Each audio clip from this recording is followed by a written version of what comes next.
Rebonjour tout le monde, donc je vous retrouve pour la vidéo de l'adaptation de Percy Jackson comme je vous l'avais promis.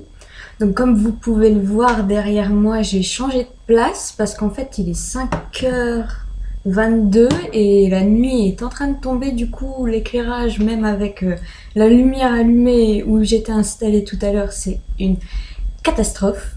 Du coup j'ai changé de place et je me suis mis au meilleur endroit que j'ai pu trouver pour avoir de la lumière et que vous puissiez me voir quand même, hein. Donc j'ai regardé le film Percy Jackson et le voleur de foot. Donc c'est le premier film de la série, même s'il n'y en a eu que deux. C'est le premier.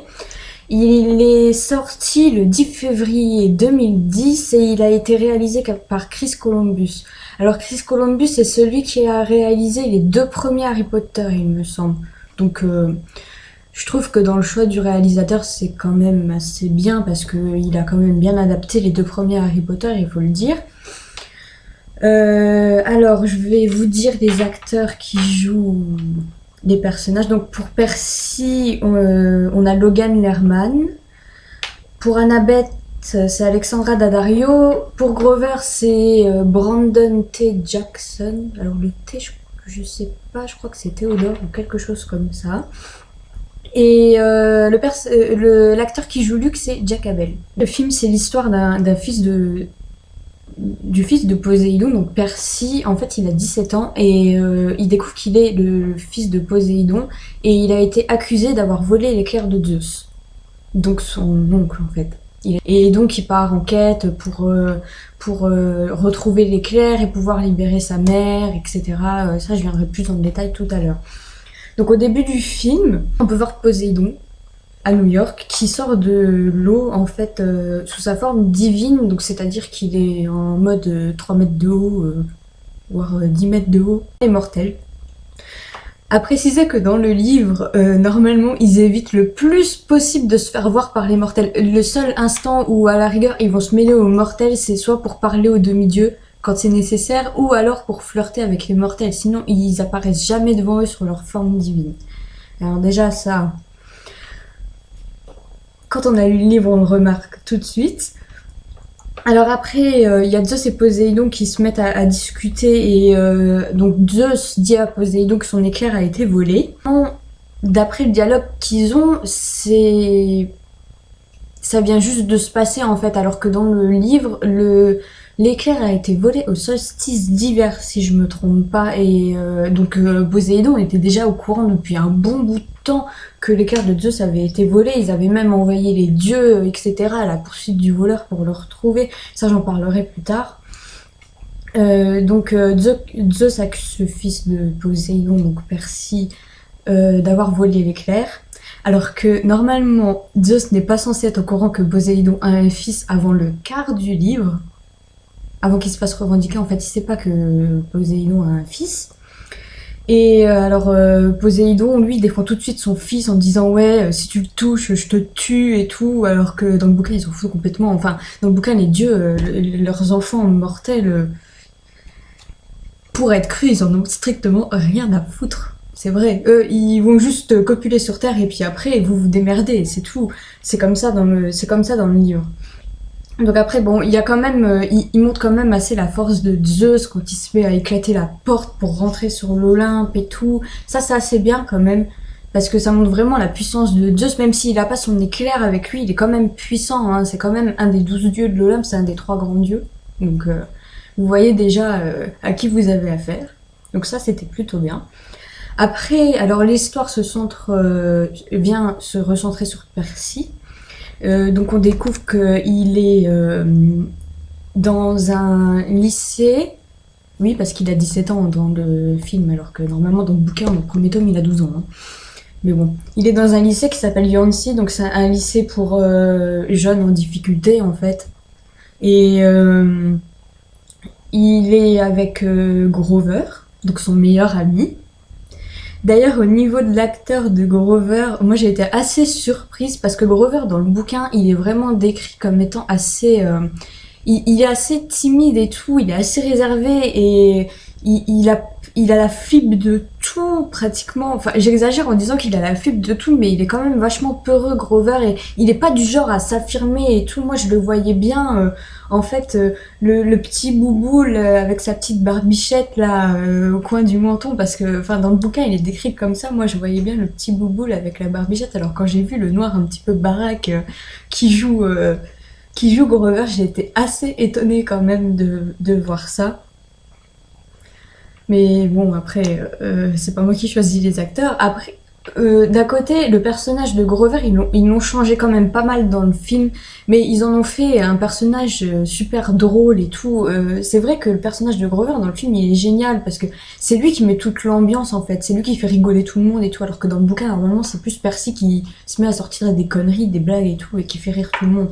Donc ils ont un petit peu inversé entre guillemets les deux. Mais alors on découvre par là que en fait Percy est dyslexique et il est hyperactif aussi, sauf que ça ils en parlent beaucoup plus tard dans le film. Je crois qu'ils en parlent que quand il arrive à la colonie. Et ça c'est vraiment bien qu'ils aient gardé ça parce que c'est vraiment la base des deux milieux dans le monde de Rick Riordan. Donc c'est vraiment la base, tous les demi-dieux sont dyslexiques et hyperactifs. Donc ça c'est super génial qu'il ait gardé. Alors après on rencontre donc leur professeur de littérature qui est Madame Dot. Je sais pas si c'est parce que j'ai lu le livre avant ou pas et que je le savais, mais je trouve que Madame Dot, en fait, direct tu la sens mal, tu sais qu'elle est pas claire en fait. Je trouve dans le film, je trouve que c'est un petit peu flagrant. Bon, dans le bouquin, tu sais que Percy ne l'aime pas, mais c'est pas vraiment si flagrant que ça en fait qu'elle est méchante. Et je trouve que dans le film, je trouve que c'est vachement flagrant. Après, on a Percy qui rentre chez lui. Je tiens à préciser que normalement, il est censé être dans un internat, donc il ne rentre pas chez lui. On rencontre donc sa mère et son beau-père beaucoup plus tard. Hein, même après qu'il ait rencontré son premier monstre, en fait, on les rencontre bien après. Donc là, on les rencontre avant. Bon, c'est qu'un détail, mais voilà. Alors, on voit son beau-père, donc Gabi. Je trouve qu'il est très bien interprété. Moi, je l'imaginais exactement comme ça, en fait. Peut-être un petit peu moins cru dans ses paroles, un petit peu moins violent, entre guillemets, dans ce qu'il dit et ce qu'il fait. Mais sinon, il est très bien interprété. Le fait que Percy se rebelle un peu contre lui, ça m'a un petit peu gêné. Mais bon, après, il a pas le même âge. Dans le bouquin, il a que 12 ans, donc c'est peut-être un petit peu normal qu'il se rebelle pas autant que dans le film. Là, il a 17 ans, donc il s'affirme un petit peu plus. Donc ça peut passer crème, en fait, qu'il se rebelle un peu plus contre son beau-père, vu son âge. Ensuite, bon, on rencontre sa mère aussi. Sa mère, moi je trouve qu'ils l'ont très bien choisi au niveau de la description physique, en tout cas qu'on en a dans le livre. Elle a les longs cheveux bouclés, noirs. Bon, elle a pas les mèches grises, mais elle a les longs cheveux bouclés noirs. Elle est vraiment... franchement, vous la voyez, elle est vraiment gentille et tout. De ce côté-là, ils ont super bien choisi. Après, ils ont la musique au musée. Donc avec Monsieur Brunner, que c'est un personnage que j'aime beaucoup. Et je trouve qu'ils ont très bien choisi l'acteur aussi. Mais bon, même si au niveau de la tenue, moi je l'imaginais pas exactement habillé comme ça, mais bon. Donc là, on découvre que Percy arrive à lire le grec très facilement alors qu'il est dyslexique. Donc là, déjà, on commence à tout voir. Après, il y a Madame Doss qui veut parler à Percy, donc qui le prend à l'écart. Et là, on découvre que c'est une furie parce qu'elle l'attaque et elle lui demande où il a mis l'éclair et tout, machin, parce qu'ils veulent retrouver l'éclair. Donc il y a Monsieur Brunner et Grover qui arrivent pour sauver entre guillemets Percy et qui font fuir la furie. Et moi j'aime bien le passage où il y a un petit peu Percy qui pète son câble et qui dit qu'il a besoin de vacances et tout. Ça j'ai bien aimé. Et mais alors après il y a Monsieur Brunner qui lui donne son stylo. À ce niveau-là, son stylo, oui, j'adore ce passage. Je le trouve super drôle en fait, et c'est là qu'on voit qu'il commence à introduire la notion de l'objet magique dans Percy Jackson en fait, avec le stylo. Sauf que Percy, normalement, il l'a pas maintenant, son stylo. Et il y a bien Monsieur Brunner qui lui lance pour tuer la furie, mais après il le récupère. Donc après, il part avec Grover chercher sa mère, et ils prennent la direction de la colonie. Donc là, sa mère, elle commence à lui expliquer un petit peu, mais vraiment large, en lui disant que s'il va là-bas, c'est à cause de son père, machin. Mais elle lui dit pas qui est son père et tout.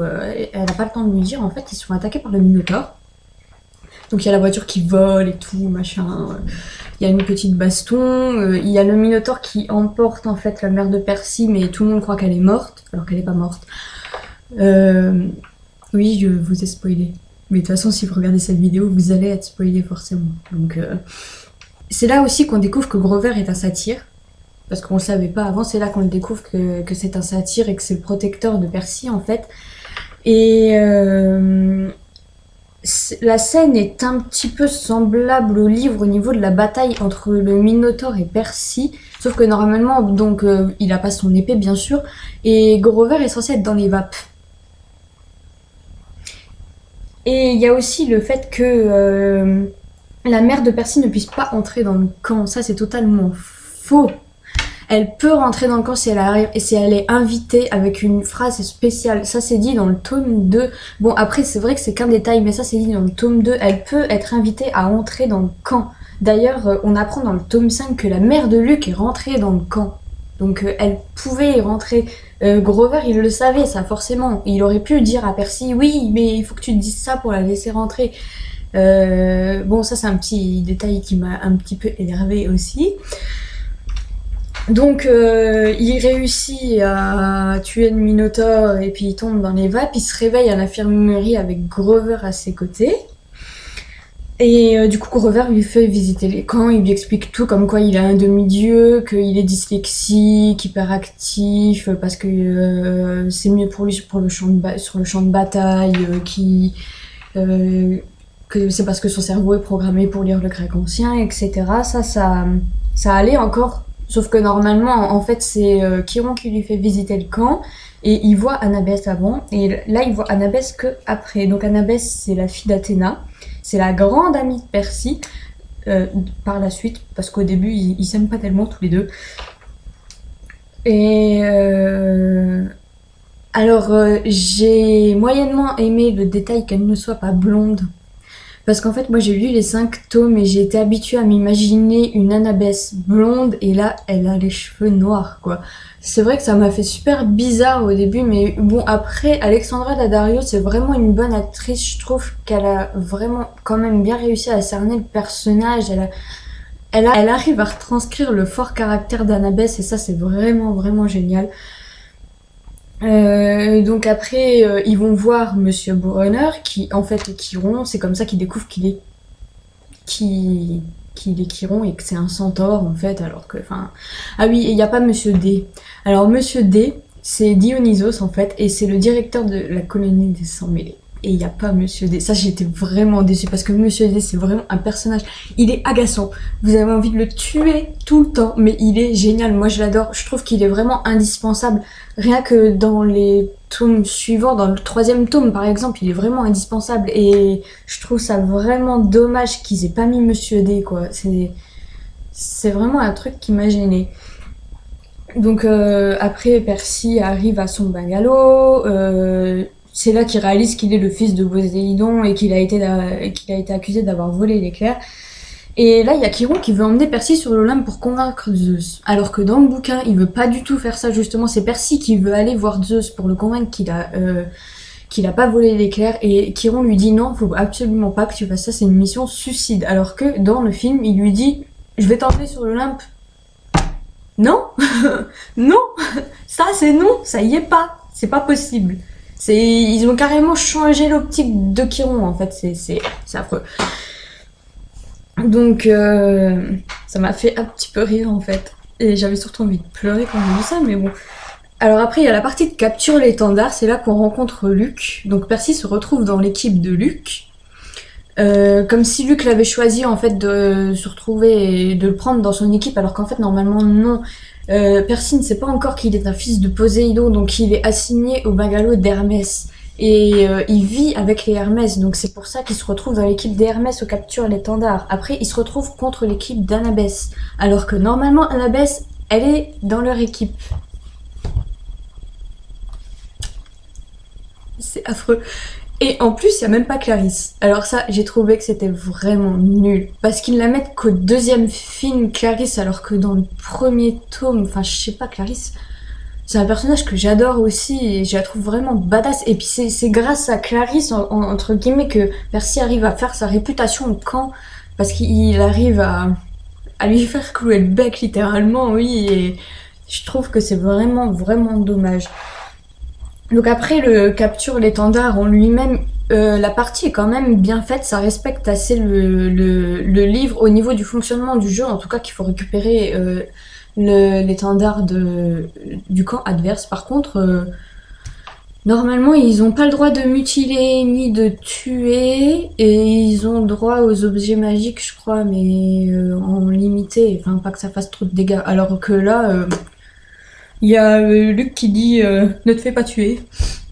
Ok, si tu veux. Enfin, ils sont censés former les héros, pas les tuer. Donc ça, c'est un petit peu dérangeant. Donc après, il y a le combat contre Annabeth.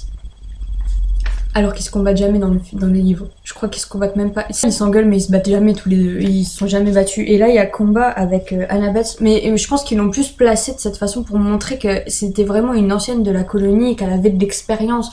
Pour montrer qu'elle était douée, en fait. Qu'elle savait se battre et tout ça. Qu'elle est badass, en somme. C'est pour ça. Et aussi pour montrer l'étendue des pouvoirs de Percy quand il se soigne avec l'eau. Et normalement, en fait, dans le bouquin, c'est à ce moment-là qu'il se fait revendiquer comme étant le fils de Poséidon par son père. Et que c'est là qu'il commence à avoir le bordel avec Zeus, en fait. Donc après, ils font une petite fête, une espèce de feu de camp. Je pense que c'est à ça qu'on peut assimiler par rapport au livre, parce qu'ils font souvent des feux de camp. Et il y a Hadès qui apparaît dans le feu et qui demande à Percy de rapporter l'éclair en échange de sa mère. Non! Ça non, il n'y a pas dans le bouquin. Il y a Hadès, il demande à aucun moment à Percy de venir lui rapporter l'éclair. Jamais. Jamais. C'est clair. Donc après, Percy part en cachette pour faire sa quête, alors que normalement, il va voir l'oracle qui fait flipper sa race au passage, qui lui donne une prophétie. Sa quête, elle est officielle. Il part avec Annabeth et Grover. Bon, ça, dans le film, il part aussi avec Annabeth et Grover. Et il y a même Chiron qui leur donne de l'argent, des dollars, des drachmes, un sac avec des affaires dedans et tout. C'est vraiment bien organisé au niveau de leur départ en quête. Alors que là, il part en mode YOLO. Allez, on y va, on va tous les niquer. Et voilà. Alors que non, ça c'est... Dans le bouquin, c'est pas du tout comme ça, hein. Leur quête, elle est vraiment officielle. Ils partent voir Hadès pour reprendre l'éclair chez Hadès, parce qu'ils croient que c'est Hadès qui a l'éclair. Tandis que là, on sait tout de suite que c'est pas Hadès qui a l'éclair. Alors que dans le bouquin, on en est persuadé du début jusqu'à la fin, pratiquement. Donc, ils passent voir Luc, qui leur refile un bouclier et une paire de chaussures volantes. Alors, le bouclier... Il me semble qu'il lui refile pas dans le bouquin, il lui refile que les chaussures volantes. Et les chaussures volantes dans le bouquin sont super importantes. Alors que dans le film, je sais pas ce qu'ils ont fait une catastrophe. Donc voilà. Il leur donne aussi une carte de perles. Alors les perles, mais mon dieu, les perles, c'est pas du tout comme ça qu'ils les ont. C'est pas du tout comme ça qu'ils les ont normalement. Bon, après je vais vous laisser lire le livre quand même si vous l'avez pas lu. Je vais pas vous dire comment ils ont eu les perles, mais normalement c'est pas comme ça qu'ils font. Normalement ils prennent un car, ils ont un accident de car parce qu'ils se font attaquer par les furies. C'est comme ça qu'ils se retrouvent dans le jardin de Tati M. Et qui rencontrent Méduse en fait. Et tandis que là dans le film ils y vont comme ça, ils trouvent pas bizarre où est le jardin de Tati M, ils voient des statues partout et tout, ils se posent même pas de questions alors qu'ils sont des demi-dieux. Ils ont 17 ans en plus donc... Ils sont censés être plus intelligents qu'à 12 ans. Et donc quand ils arrivent chez Méduse, normalement dans le bouquin elle leur donne à manger et tout, alors que là ils sont en train de chercher la perle au milieu des couloirs. Donc ils arrivent à tuer Méduse et à récupérer la perle. Donc ils vont à leur prochaine destination. Et ils s'arrêtent à un hôtel en fait, et à un moment il y a Percy et Annabeth, je voulais vraiment revenir sur ce passage-là, il y a Percy et Annabeth qui ont une discussion où il y a Annabeth qui dit à Percy qu'il y a une loi qui a été faite juste après leur naissance où ils ont pas, où les dieux n'ont plus le droit de voir leurs enfants, alors que ça dans le bouquin ça y est pas du tout, ça existe pas en fait. Les dieux ils en ont juste rien à foutre, c'est pas qu'ils ont pas le droit de voir leur enfant parce que Zeus a décidé qu'ils avaient pas le droit de voir leur enfant, c'est pas du tout ça, hein. Dans le bouquin, ils en ont juste rien à foutre de leur gosse, c'est tout. Et bon, après, c'est vrai que ça donne un petit côté un petit peu... c'est peut-être pour adoucir un peu la chose, mais c'est vrai que le côté des dieux qui s'en foutent de leurs enfants, c'est vraiment présent dans les bouquins et je trouve ça dommage qu'ils l'occultent complètement. Donc après, ils partent à Nashville, donc la prochaine destination sur leur carte là, alors que normalement ils s'arrêtent à Détroit. En fait, ils ont pris le train, ils ont une escale à Détroit, ils s'arrêtent à Détroit, et il y a l'arche qui pète, Percy qui se retrouve dans l'eau. C'est là en fait qu'il découvre qu'il doit aller s'arrêter sur la baie de San Francisco, je crois. Non, ou de Los Angeles, je sais plus, pour aller récupérer les trois perles et tout. Donc là, ils arrivent à Nashville et puis ils découvrent que la perle est sur la tête de la statue d'Athéna. En fait, elle a une espèce de couronne et puis elle a la perle au milieu. Donc ils attendent que l'établissement ferme en fait. Et après, ils se retrouvent à se battre contre l'hydre. L'hydre, c'est dans le tome 2. L'hydre n'est pas dans le tome 1. Donc jusque là, Méduse, ok, elle est dans le tome 1, mais l'hydre, non, pas du tout. Et elle est pas dans le tome 1, pas du tout. Normalement, l'hydre, c'est dans le tome 2, et c'est Clarisse qui, en plus, l'aide à vaincre l'hydre. Et normalement, en fait, ce qui devrait correspondre à peu près à ce passage-là dans le bouquin, c'est quand ils combattent Echidna, ils sont une espèce de chien, là. Une espèce de chihuahua qui se transforme en monstre. Je sais même plus comment c'est. Je sais même plus c'est qui Echidna, en fait, c'est un des deux, mais il y a Echidna dans l'eau, et...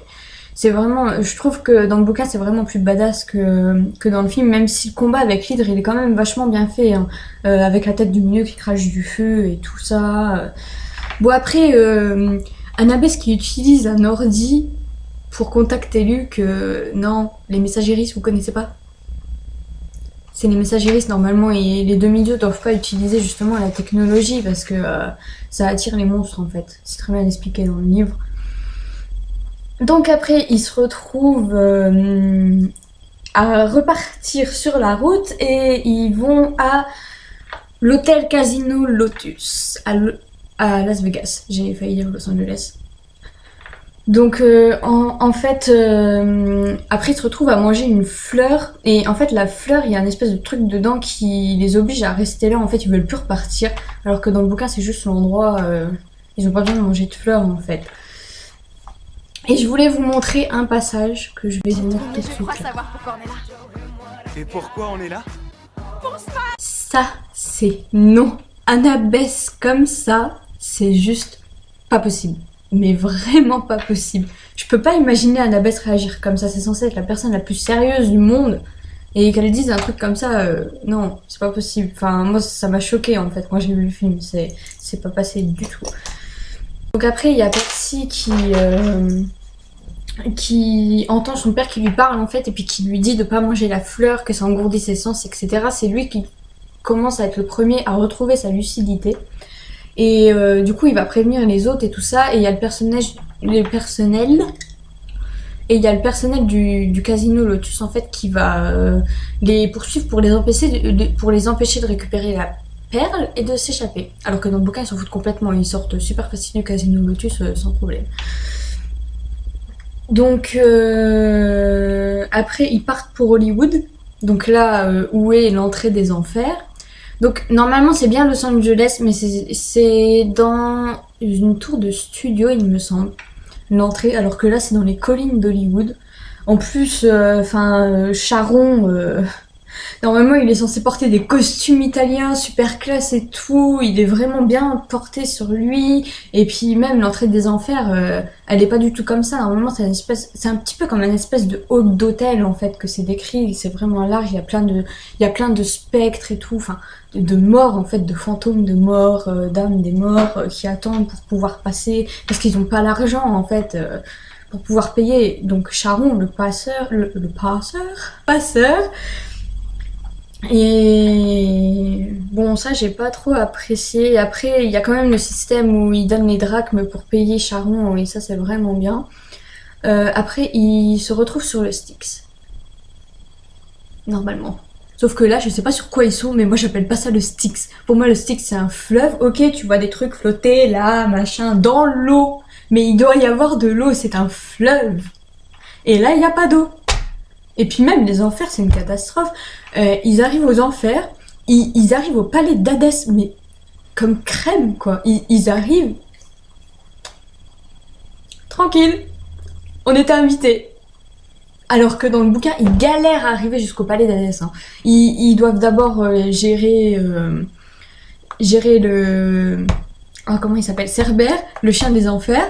Alors ils arrivent d'abord à le dresser et tout. Après ils ont les furies au cul, ils doivent se planquer. Après il y a le problème des baskets volantes, que c'est Grover qui les porte et puis qui se retrouvent presque à atterrir dans le Tartare. Alors dans le livre il n'y a pas tout ça. Et du coup on n'a même pas l'introduction de Chronos en fait. Alors que c'est quand même la base de l'histoire de Percy Jackson en somme, Chronos. C'est quand même le combat. Pendant les 5 tomes, ils se battent contre Chronos en fait. Et là, ils introduisent même pas Chronos. C'est vraiment affreux. Donc après, ils arrivent au palais d'Hadès. Et c'est Perséphone qui les accueille. Encore, non. Perséphone, elle est censée ne pas être aux enfers vu que c'est l'été. Hein. En fait, au printemps et en été, Perséphone quitte les enfers. Elle est là que en automne et en hiver. Mythologie grecque, la base. Et en plus, c'est dit dans le livre. Et le pire, c'est qu'elle se contredit plus tard en disant qu'elle a juste sa période d'été pour partir des enfers. Elle se contredit. Enfin, en fait, ils se contredisent dans le scénario même. Parce que si elle dit qu'elle a sa saison d'été où elle peut sortir et puis elle est aux enfers alors que c'est le 21 juin, elle est sur site d'été. Donc déjà là, ça va pas. Enfin après, donc il rencontre Hadès et je trouve qu'il est super bien fait, sauf que normalement dans le bouquin, à ce passage-là, il est censé être sous sa forme divine, donc il est pas censé être en mode Mick Jagger ou je sais pas quoi là. Mais bon, il est quand même bien fait parce que je trouve que c'est un style qui correspond assez à Hadès en lui-même et je trouve qu'il est quand même bien interprété par rapport à son caractère qu'il a dans le bouquin. Donc après on découvre que l'éclair en fait il était caché dans le bouclier de Luke et donc on a tous compris tout de suite que c'était Luke qui avait trahi Percy. Dans le bouquin c'est pas du tout comme ça. Hein. Dans le bouquin normalement en fait il rencontre Arès qui lui donne un sac et l'éclair est dans ce sac. Donc c'est Arès qui lui donne l'éclair, pas Luke. Donc on sait pas jusqu'à la fin vraiment, jusqu'au dernier chapitre que c'est Luke le voleur de foudre.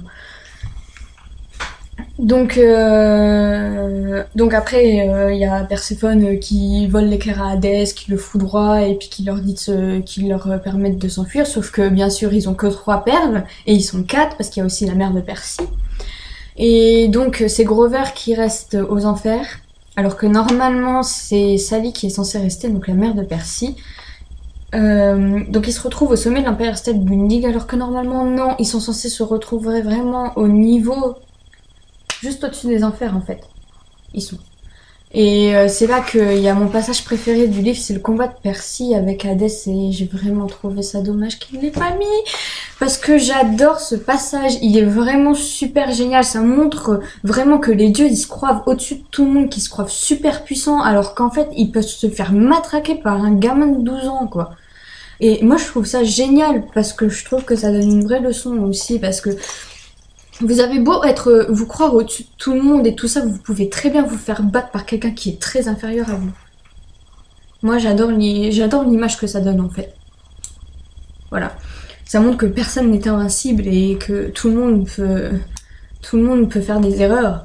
J'adore moi ce passage, je le trouve vraiment symbolique et en plus c'est là qu'on découvre qu'Hadès c'est un traître en somme, il a trahi son père. Oui, parce que je crois que c'est le fils de Zeus, il me semble, faudrait que je vérifie, mais je crois que c'est le fils de Zeus, donc il a quand même trahi son père, il a trahi sa famille. Et en fait lui il voulait juste la guerre. Donc après il y a le combat entre Percy et Luke. Donc là, ils se mettent à se battre. Ça y est pas du tout. Normalement, Percy, en plus, donc déjà, il sait que Luke est le voleur de foudre vraiment dans le dernier chapitre. Dans le dernier chapitre, il le sait, ou l'avant-dernier chapitre, un truc comme ça. Enfin, vraiment, vers la fin, il le sait. Et en plus, il se bat même pas contre lui, en fait. Il se fait juste piquer par un scorpion que Luke a invoqué. Et puis Luke s'enfuit.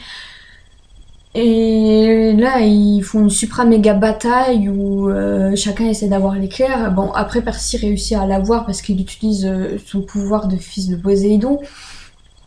Et donc après, il monte avec Annabeth à l'Olympe et il rapporte l'éclair à Zeus en lui expliquant tout. Normalement, il est censé être tout seul, donc Annabeth est pas censée être là. Ah oui, et j'ai oublié de dire aussi, le passage où, bien sûr, Annabeth n'avait jamais vu sa mère et tout ça, c'est carrément de la connerie. Parce que normalement, je crois qu'elle a fait une sortie scolaire. Ben justement, elle a fait une sortie scolaire au solstice d'hiver à l'Olympe. Donc ils ont vu leurs parents, ils ont vu les dieux et tout, certains pensionnaires du camp, et c'est comme ça que Luc a volé l'éclair en fait. Donc Percy il rend l'éclair à Zeus, il lui explique tout ce qui s'est passé. Alors enfin oui, dans le livre il est tout seul quand il lui explique que ça. Ah oui, il y a tous les dieux aussi qui sont là, alors que normalement il y a que Zeus et Poséidon qui sont là. Donc après Percy discute avec donc Percy demande à ce que Zeus libère Grover des enfers, et puis après il discute avec son père, et son père qui lui dit qu'il sera toujours là pour lui et tout ça, alors que putain de merde, mais non, ça y a pas, dans le bouquin les deux ils en ont rien à foutre. En plus dans le livre à ce passage là, Poséidon lui dit je serai jamais là pour toi, je t'aiderai jamais, là je me suis juste servi de toi parce que j'avais besoin de toi, c'est tout. Il lui dit pas comme ça, mais ce qu'il dit dans ses paroles en fait ça veut dire ça, il s'est juste servi de lui parce qu'il avait besoin de lui, parce qu'il avait besoin d'un bouc émissaire. Et donc après, Percy retourne à la colonie. Là, par contre, je sais pas trop. Je savais pas trop quand j'avais vu le film si c'était juste pour la fin de l'été ou s'il est retourné tout le temps pour toute l'année. Et en fait, en regardant le deuxième film, j'ai découvert qu'il est resté toute l'année, alors que dans le bouquin, normalement, il retourne à la colonie pour la fin de l'été. Et après, il rentre chez sa mère pour l'année scolaire. Donc voilà, je vous ai résumé, j'ai vraiment essayé de faire le plus court possible et de vous mettre le plus de détails qui flanchaient possible par rapport au livre.